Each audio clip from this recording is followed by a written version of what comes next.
Hello there everyone, how's it going? This is Matt the Tomato right here, and welcome to some Transport Fever. I haven't played this game before. Well, I have played it. I bought it a few weeks ago, and I haven't actually played it in my past. And the first thing I was thinking was when I started playing around with it was I've been missing out for a very long time. This is one hell of a game. So we're just going to play a simple campaign here where I'm not going to play any mods or anything like that. I am actually just going to play a standard game. But we'll then play another campaign in the future where we will actually play around with some mods, and we will see what we can do with that. So let's just go with the free game here. So I could just select Europe or USA, but I'm actually going to go ahead and customize a little bit here. We'll go with a medium map size. We'll go relatively flat. Let's start in the year 2000, so then we have most of the modern trains available. Easy. Let's go ahead and randomize a few of these. And I'm going to turn off all of the mods. So these are a few of the mods that I have. Picked up a few of them. Industry Tycoon in particular is really good fun. But in this case, I'm just going to delete all of those. And we're going to go, because the other thing is you do earn achievements when you're not playing with mods. So all vehicles European. Town names, I was thinking about maybe going French or something like that. But I think we will just go English. Trees, buildings, everything like that. Yeah, let's go European, and the scenario is going to be Europe. So let's go ahead and save that. So let's crank this up. So yeah, this is a game that I've sort of dithered and dathered about whether to buy, but I did eventually buy it in the Steam sale in the autumn sale where Black Friday was, and I've been sort of messing around with it for a little while, and actually it's a really cool game. So I think it's basically a better Cities in Motion in many ways, and I like the world, I like the way it looks and whatnot. So yeah, no, I'm really looking forward to digging into this. But yeah, okay guys, we are in. Straight away a whole load of achievements have just popped up as a result of obviously starting in the year 2000. So, you know, free achievements for just starting the game, which is kind of cool. Right, okay, so this is the map. So, interestingly, all of the town names have disappeared. Maybe because I accidentally deselected that button. Okay, right, so the first thing that irritates me like hell about this game, and one of the very few things that irritates me like hell about this game, is the fact that you can select everything to be English and British and everything like that, but you can't select left-hand drive roads. That absolutely irritates the heck out of me, because I always forget that despite the fact that I'm playing in what is essentially an English place, you can't have the ability to use left-hand drive, which is, oh god, that's so infuriating. Anyway, let's look for a good place to start here. So a lot of times, and I imagine a lot of players tend to start with trains. I actually like to find two cities that are relatively close together and actually run bus services between them.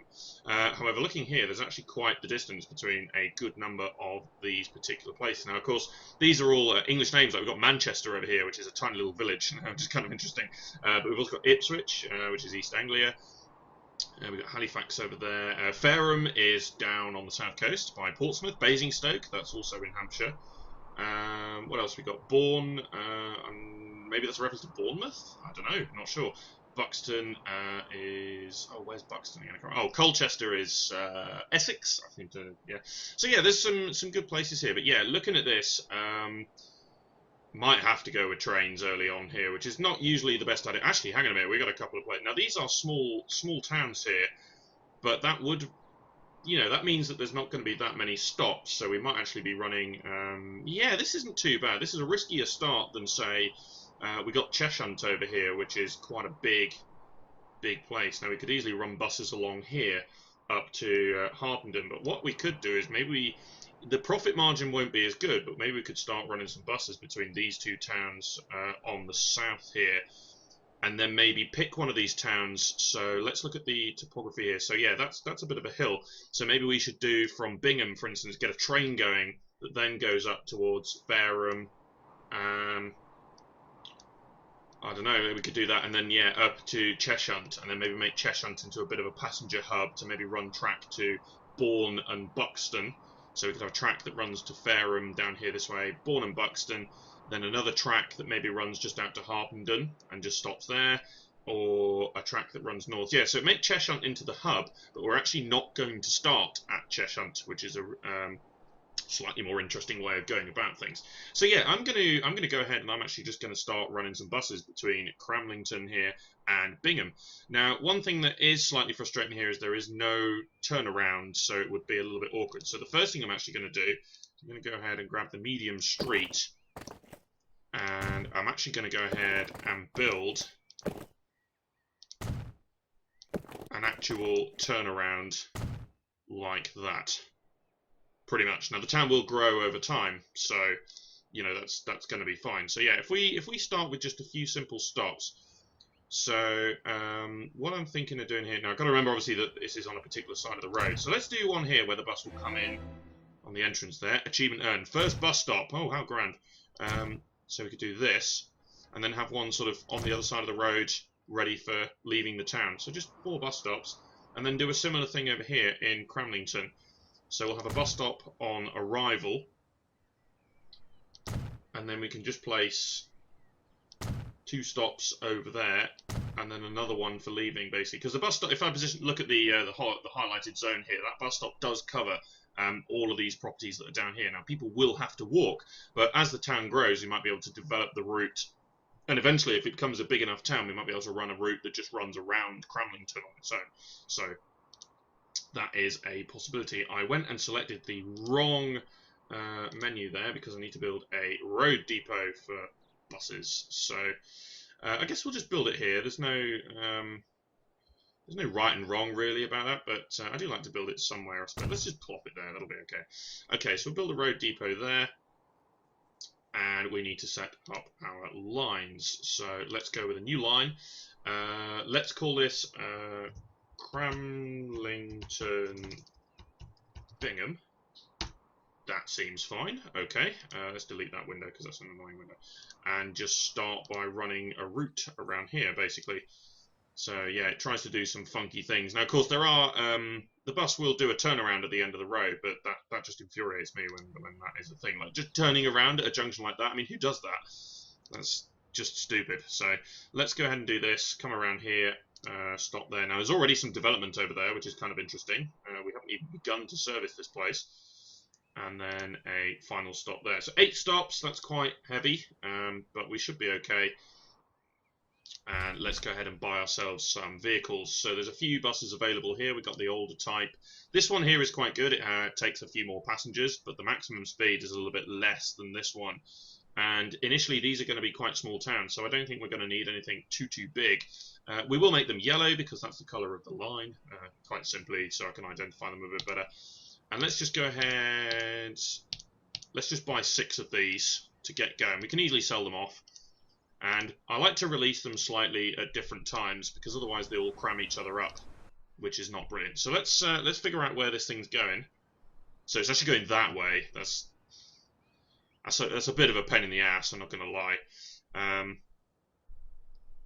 The other thing I'm going to do is, this is currently a small country road. I'm actually going to upgrade it to a medium one because we can go faster.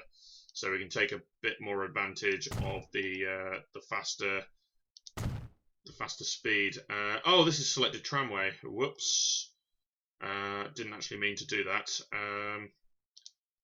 It's this tool that I wanted. Right. There we go. So unfortunately there's going to be some random tramway in the middle of that road now. But that's one of those things. But yeah, I wanted to upgrade it to medium country road because we can then take advantage of the speed, which is slightly better. So yeah, there's going to be some random tracks here now. There we go, random tram tracks for no apparent reason. So, you know, maybe that could just be a piece of decor. No, but yeah, we definitely want to take advantage of the speed. So I'm going to wait for the bus to maybe get over here a little bit, and then maybe I'll release the next one. Or maybe, I don't know, because we need them to run relatively frequently, but yeah, let's go ahead and release the next one then. So around about somewhere in the middle there is okay. So I'll just release them over time. It's a little bit finicky and a little bit of micromanagement required, but should be okay. But the other thing is, by the time one of these other buses gets over to Bingham, there might actually be some passengers that might start popping up over here. So initially these buses are going to run at a loss, but over time some of these passengers are going to start coming in here and they're going to want to use the transport. There we go, we got first passenger waiting. That is an achievement. So yeah, so he's actually waiting over this way at Green Lane, so he probably wants to go over to Bingham over this way. So he's going to be waiting a fair while because these buses are going to go all the way around to start. So poor Buster over there is just going to sit there and wait. It's probably going to be the longest time anyone's ever waited for a bus ever, because obviously this goes by day. So already he's waited like 15 days for a bus. So, it would have made more sense if this was an hourly time ticker, to be quite honest. But yeah, it's one of those things. Right, new vehicle is available. That's a tram. We might dive into the world of trams. Maybe if one of the towns get big or something like that, and that could well be a thing. But at the moment, don't really see too much need to go with trams. Certainly in bigger towns and cities is where you want to be running trams. But with stuff like this, there's no need to run trams. So just going to continue releasing these buses. We might have to buy a couple of extra ones, because at the moment this one is only just coming back. There's actually there's a couple of people waiting there now. So this third bus that we released is actually going to pick up some people. Oh no, I'm being silly. That's the wrong side of the road, of course, because it's not left-hand drive, is it? Okay, so our very first bus has actually picked up some passengers now. There's also a dude waiting over this way as well. So yeah, actually, okay, not too bad. So we are going to actually start making some money relatively soon. Whether it's going to be profitable enough to actually, you know, make more money than expenditure is another question entirely, but we'll see. Right, that bus has now made its way over there. So yeah, I think we are definitely... Yeah, this bus is coming back, but I definitely think we are going to maybe need to buy one more bus. Maybe just the one more. If not, we can just sell it back for the same value that we bought it. The only thing is, obviously, it's costing us a monthly maintenance just to have it in the depot to start with. So, but because it won't have been used, we'll be able to sell it back for the same amount of money that we bought it for. So, and where it's only buses, it's not expensive. So yeah, it's not all that expensive. Right, that bus has reached that bit. Yeah, so I think 7 buses looks like it's going to be the appropriate number here, unless this bus makes its way around here relatively quickly, which it might well do. There's actually 2 people waiting here. There's a good number of people waiting here. There's actually 12 people waiting here now. This is obviously leaving Cramlington to go to Bingham. So actually there definitely is a market then for people going from one town to the other. If we were doing, you know, proper checks and we wanted to, you know, play this like proper good and dandy, then we would have gone and clicked on some vehicles and looked at where people are shopping and stuff like that. That would have definitely been a good thing to do. But in this case, we don't really need to. Okay, let's release that last bus there then. And of course, by the time that bus reaches this area over here, this first one that we sent out would have probably made its way back around. So that'll be good. Okay, so the first passenger has come from Bingham to Cramlington, so we've actually made some money off of that, which is good. The other good thing about running long-distance buses like this, as opposed to just around the town, is they do actually make quite a lot of money over time if you get the right number of passengers. Like this one in particular just made 14k, sorry. So for a long distance like that, that's not too bad because their maintenance is relatively low. Yeah, so that bus has just reached there, and yeah, he's coming around here now. So yeah, that's okay. We might need to add in 1 or 2 more buses over time, especially if it gets a little bit busier. There's already 5 people on this one, so there's actually going to be some people who are going to be waiting here a little longer, but then the other bus is coming back around now, so hopefully that's going to be relatively okay. May need to add 1 more in, but no, we're making good money there, so... Okay, so this one's actually full now. This is our very first vehicle, so that's full, and that's going all the way over to Bingham, so those 18 people are each going to be paying a fair bit of money to come over here. So, overall, that's probably going to be a pretty profitable route if it carries on like that. What about the one that's the drive? Yeah, that's starting to pile up with some people. The bus has just left, but there's another one coming, so that's okay. Right, 7k over there. Yeah, not too bad. Okay. Actually starting out relatively okay. There's people waiting at all of these stops over here, and Cramlington is starting to develop a little bit. There's some roads that are picking up over here, so this place probably will become relatively big at some point, which is kind of nice, but it's going to be from Bingham where we're going to be actually doing our trains. So at this point I'm quite tempted to just go ahead and do this expansion where we start to have a train from Bingham to Fareham and then probably up to Cheshunt, and just run a train between these 3 places to start with. And eventually there might be a cause to maybe run a train from Bingham over here to Basingstoke. That could be a thing, but we might decide to then come Cheshunt over to Halifax, like make Cheshunt into a big hub of some sorts. That could definitely be a thing. Alternatively, we go Cheshunt to Fareham and then branch off from Fareham over to Halifax. That's probably a better idea, because if we cram one place with too much stuff, that might not be so good. So Fareham we might make into a sort of a mini hub next to Cheshunt, where we can branch off over here. So we might do that then. Okay, so the land on this this waterfront here is relatively flat, so we should be able to build some relatively straight and relatively fast tracks for not too much. So we could just go with normal tracks to start with. So we're going to go with a terminal station here. Let's make sure we. Yeah, so this covers just about most of the town, which is what we want. There's also a bus stop right there, which is also very convenient. So yeah, let's do this. Now the question is, do we actually want to build high-speed tracks straight off the bat to future-proof, or do we upgrade them over time? Let's just start with some standard tracks. We'll be okay. So with the tracks here that I've got, you'll notice the numbers, they look relatively low. I'm actually I'm dealing in miles per hour here, so that is 75 miles per hour, which is about 120 kilometers an hour. That's about right, if my math is correct. So yeah, let's just start with this and try and keep the track, well, not necessarily straight, but keep it fast and keep it flat. So that's going to be the first order of business here, really. Right, we want to run it up here. There is potential to take advantage of some of the these industries, but ooh, that's a little bit dicey. Okay, let's run it around here a little bit. It's a little bit hilly there. It is a little bit hilly here. So we're keeping it flat, but unfortunately we're having to dig.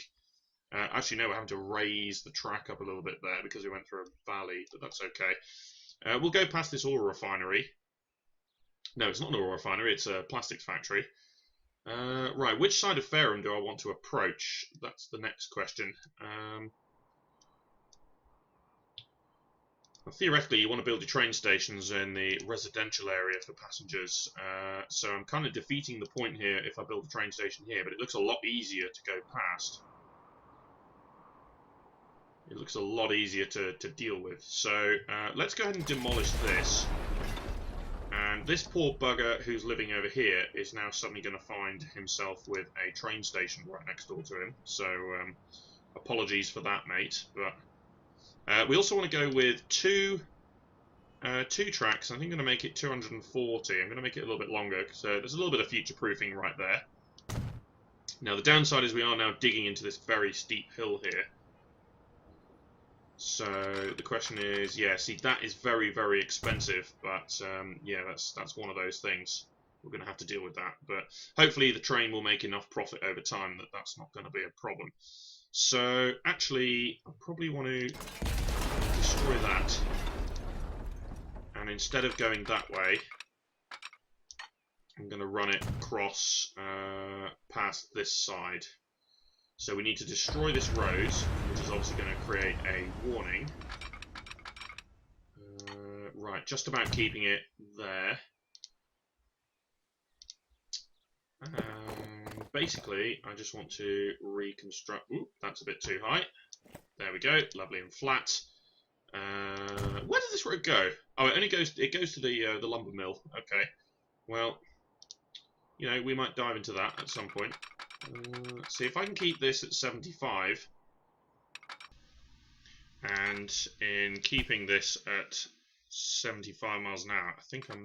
Yeah, it keeps the track fast, but also, right. The irritating thing here is I think this is going to be a bit of a tight turn. So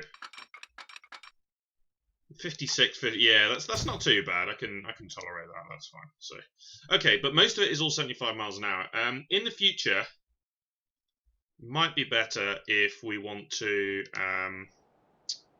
maybe make it a lot straighter. So I mean, it might be better to do that now, to be quite honest. So if we, this is all very expensive, but hey ho, let's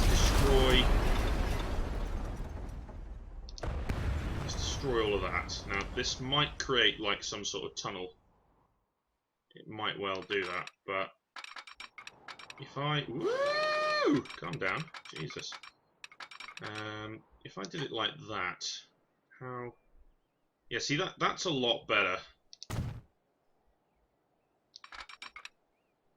Yeah, there we go. That's much better. It's straighter. But because I'm thinking in the future we probably want to make this high speed. So having all these bends and turns is not the most ideal solution to this. But okay, so we'll do that. And then the other thing, just basically preemptively for the future, is I want to create a... it's going to essentially be a double track there. But then this one is going to peel away somewhere around about there, basically.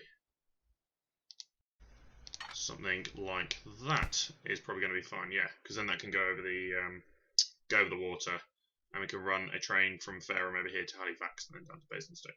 That looks good. Okay, right. So yeah, that is much better. This curve is still annoying, but we could have maybe made it along there and then it. Yeah, there is.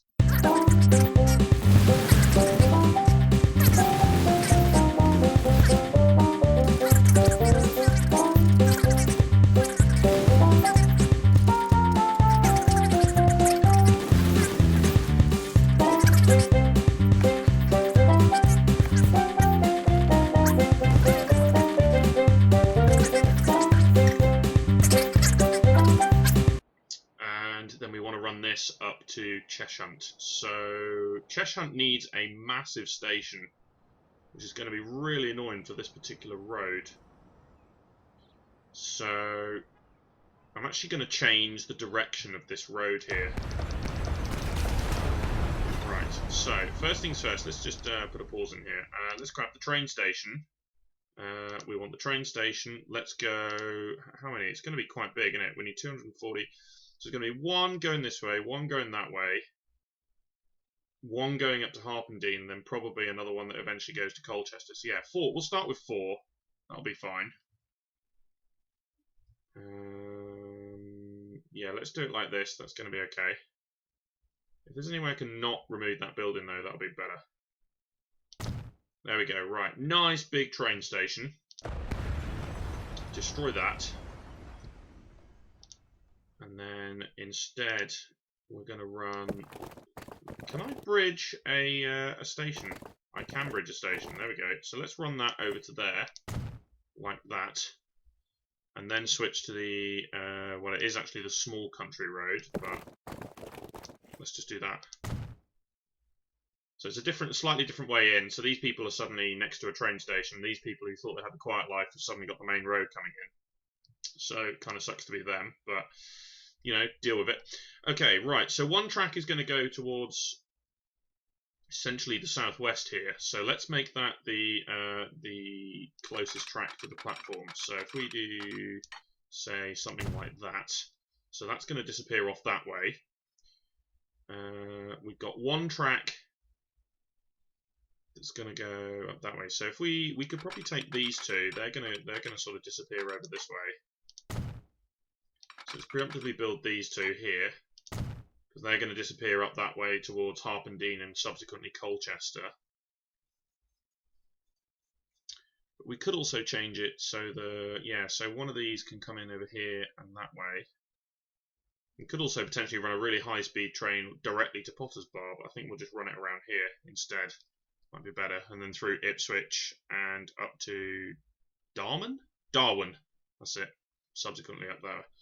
Okay. But we can also run a track potentially across there like that. But no, we're going to instead use basically platform 2 here, which is the second one, and we're going to bring this in over here.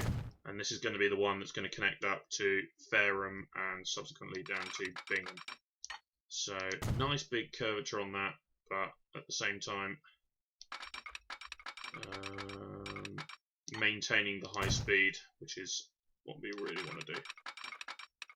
Okay, so 75, excellent. Right, it's a bit wonky, so maybe delete the last curve and just do that instead. There we go. Well, that was rather expensive. Okay, fab, right. So that's our route. Bingham, Fareham, Cheshunt. Let's create that line in the line manager. So we're going to go green. I was thinking about going red, actually. Let's go red. And let's call this 3 towns south. Seems okay. And we'll go Cheshunt, Fareham, Bingham, and then back to Fareham, like that. So we'll do Fareham as 2 stops going both ways. So we'll run that like that, and we now need to build ourselves a train yard. So, where do we want to build the train yard? Just in here, I suppose, is probably going to be okay. But I'd like to build a train yard that also services this, which might not be possible unless we build it in a strange direction. So maybe if I build it into the hill here, unless I want to expand the train station. So maybe let's leave a little bit of room to expand the train station. So let's do this. We can then join this in, say, we could do that. Doesn't have to be fast because it is a, it's just joining in basically. So we'll join that into there, like that. So that joins into this one. And then somewhere down here, ooh, no, that's wrong. Why is it doing that? There we go, that's better. Goodness me. And then join this in there. So that's really odd, but I don't know. That might be okay. We may need signals. So in particular, I think we'll put a we'll need a couple of signals here. So the signal has to be on the right-hand side of the track when the train moves, otherwise it doesn't obey. So we make sure then that the train, let's just stop it there. So if there's any issues. And then if the train's coming back into the depot, we'll put a signal there to stop there. And the other line can have main priority, basically. So anything that's coming in over here, which will ultimately go to the depot, will need to wait here on this stretch, which might be a bit of a pain in the ass for anything else coming in here, but I don't think anything else is going to use that. And then anything that's coming out the depot, if anything's coming through here on this line, will have to wait until this track is clear. Everything else doesn't need signals because I'm basically saying that that track is the priority. So that should work out fine, I reckon. Okay, sweet. Let's go with that. Right, so let's get a train. So there's plenty of options here. Of course, there's high-speed trains that we could run, but at the moment we're not exactly the most profitable network going. We need to wait a little while before we can run some of these bigger trains. So I think for now what I'm going to do is I'm actually just going to go ahead and pick... see, these cost a lot of money. See, we've got top speed of 99 miles per hour here, but we don't need that much top speed currently because we've only got tracks that are limited to 75. So something like this one is probably a good idea. Also a bit of a lower maintenance. So let's just go with this one. So let's pop this one in here. Actually, let's go with the black here. No, there was a colour scheme that was rather good. Let's go with that one. That's fine. Let's purchase this train, and then we'll pop on some carriages. So we got the difference between these two is one extra passenger, but subsequently more maintenance. It's also longer as well. And then we've got the double deck car here, which is actually really good. It doesn't quite suit this train. It's got a much higher capacity as well. I'm just going to start with this one. So I'm just going to go with 4 of these to start with, because if we run too many of them, they're going to cost. The train's going to cost too much money. And initially, it's not going to be all that profitable until we start getting a lot more passengers. So let's allow that to run then. Okay, I shouldn't have probably paused that for so long. Yeah, okay, let's run this train out here then. and we'll see what happens. Right, there is a significant demand over here, which is kind of interesting actually. Might mean we might need to run another bus. There's 2 coming round here. 10 of 18. See, that one's already full. Yeah, I think we need to run another bus over here. So, to save the bother, I'm just going to go ahead and actually build another depot. Shove it in on the corner over there. Yeah, so people weren't able to be picked up from here because there's a lack. Yeah, okay. So let's go ahead and purchase another bus. So let's just pick this one. We'll go buy. There's actually a significant gap between this bus coming in here and the next one. Okay, yeah, so that's where we want to chuck in our extra bus. And of course it will join in here, so it might pick up a lot more people. So yeah, when this one's moved from here to there, I think we'll deploy this extra bus. Because there is a big gap there between these two. So that was correct, that we were struggling for room. Also, we do have the smaller capacity buses in play. They're the faster ones, but they're smaller capacity, so... Yeah, so once that one has left that stop, we will send this one off. Right, the first train has just arrived at Bingham as well, so that's going to generate a bit more traffic here, because the notion is now that people can come from the town and they can go and use the train, so hopefully that will generate a bit more traffic, and so there'll be more people wanting to use the bus, because we'll have more people wanting to then use the train network, especially if you live in Cramlington. You currently have no access to the trains, so you will need to get the bus over here to Bingham to then stop there and then get on the train. So there should be quite a lot of traffic here, which would be ideal. Let's delete these layers here because they're driving me mad. Okay, good. Okay, let's have a look at the profits then. So actually we're making good money. Yeah, so that's the bus I've just deployed and that's the train I've just released. Every other bus here, every bus that's been running for a while is making a good amount of money. So that's good. Making a good start.